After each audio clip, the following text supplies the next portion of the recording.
The hum of the climate stabilizers on Ethelgard is 3 decibels too high. Emperor Selene's voice, usually a melody of silver, strikes the high-vaulted arches with a slight, metallic distortion that grates against the stillness. Beneath the weight of 10,000 years of ancestral hubris, the air feels stagnant, thick with the scent of ozone and the looming decree of the junior apprenticeship. High Steward Kalen taps his temples twice, acknowledging the lesser truth of the human presence. They stand there, Commander Elias Thorne and Counselor Sarah Vance, looking far too small for the crushing gravity of the throne room. Rigid and vertical, the High Steward remains perfectly still.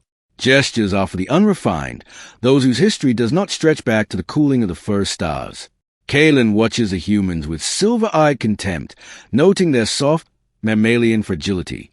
Across the obsidian floor, Thorne checks a small, circular device of ticking brass, an analog stopwatch, before tucking it back into a pocket. Such a primitive obsession with the passage of seconds, Kalen thinks, is a hallmark of a species that knows its time is short. Would you have walked away when they called you a child? Or would you have stayed to see the vacuum hit? The answer defines us. Sarah Vance smooths a tiny, nearly invisible wrinkle in the paper treaty of equality. Paper? The hegemony uses crystalline data shards that store entire lifetimes, yet these Terrans bring dead pulp to the Empress. Elias Thorne extends his hand, the fingers open and palm vertical, offering the ancestral greeting of his kind. Selene does not move. To touch a junior partner is to acknowledge a peer, a violation of the sacred hierarchy that had governed the hegemony since its inception. You are apprentices. Selene's voice echoes, the distortion making it sound like a grinding gear. Your petition for sovereign equality, the Council has rejected. The High Steward expects a protest, a lecture on human rights, or perhaps a desperate plea for trade. Instead, a peculiar sound fills the hall. It is the screech of Thorne's boots pivoting on the polished stone. Thorne turns his back on the Empress of 10,000 years. No words, no bowing. He simply begins to walk toward the massive doors, Sarah Vance following with serene, terrifying lack of emotion. Kalen taps his temples again. Shame. The humans have finally realized their place and are retreating in the silence of the defeated. 3 days later, the defensive vacuum began to manifest. It started in the Alpha Eucas sector, where the hegemony sensors suddenly reported a strange, hollow reading. Without the human trade vessels running their inefficient picket loops, the border felt empty. Kalen reviewed the data shards in his private sanctum, his vertical posture unyielding despite the growing red alerts. Marshal Zera entered the sanctum, her silhouette casting a jagged shadow against the holographic map.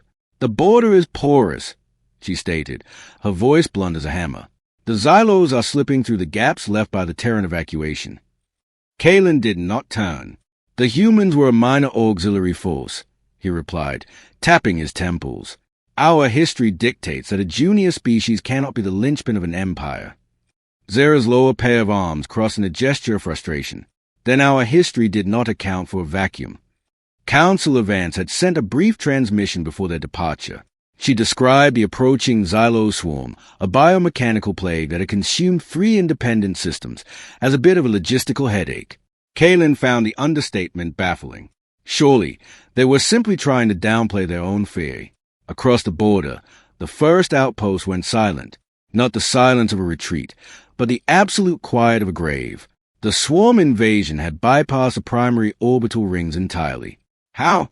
The hegemony's ancient defenses were designed for fleets, for honorable combat. They were not designed for a void where no one was watching the shadows. In the command center, the smell of scorched circuitry replaced the ozone. The climate stabilizers, now struggling under the strain of a planet-wide alert, emitted a rhythmic thumping that felt like a failing heart. Behind the sealed door of the war room, the marshals argued. They had mocked the children, but now those children were gone, taking their primitive patrols with them. Kalen watched the monitor. The hegemony was an empire of history, of marble and silver, but marble could not stop a swarm. He thought of Thorne's stopwatch. The seconds were still ticking, and for the first time in 10 millennia, the High Steward felt the cold, sharp bite of an unknown fear. Across the dying sector drifted the derelict husks of the hegemony's pride. 300 signals Kalen counted before the central relay flickered and died. The silver-eyed Empress sat motionless while her world crumbled, the metallic distortion of the climate stabilizers now a frantic, uneven thud. Knowledge from the tactical data shard confirmed the horror. The Xylo swarm functioned as a decentralized neural network, flowing into the gaps where human patrols once stood. High Steward Kalen tapped his temples twice. This truth he could no longer ignore. In the refugee centers, a young Ethelian named Alara sat on a cold floor, her 4 small arms wrapped tightly around a Terran wool blanket. The coarse fabric was the only warmth in the station that had lost its heat, the vigilant patch on the corner a reminder of protection that had simply walked away. Kalen watched the video feed of the child, the shame of his previous contempt finally piercing his rigid posture. He had thought the human exit was an act of submission. It had actually been a withdrawal of oxygen. Kalen adjusted his stiff obsidian collar. A low rumble. Then the sky fractured. High Steward, a signal. Marshal Zera barked, her lower arm frantic on the controls. It's a vigilant. Came the thunder of Terran engines, a sound that bypassed the crystalline sensors and vibrated in the very bones of the palace. The silence Kalen had mistaken for defeat was the sound of a fuse burning out. Thorn's stopwatch had not been a mark of boredom. It was a timer for the exact microsecond the hegemony perimeter would collapse into the defensive vacuum. Thorn's voice broke through the comms, casual and rough. I hope the wait wasn't too long. Our fuel consumption for this flanking maneuver was a bit of a logistical headache.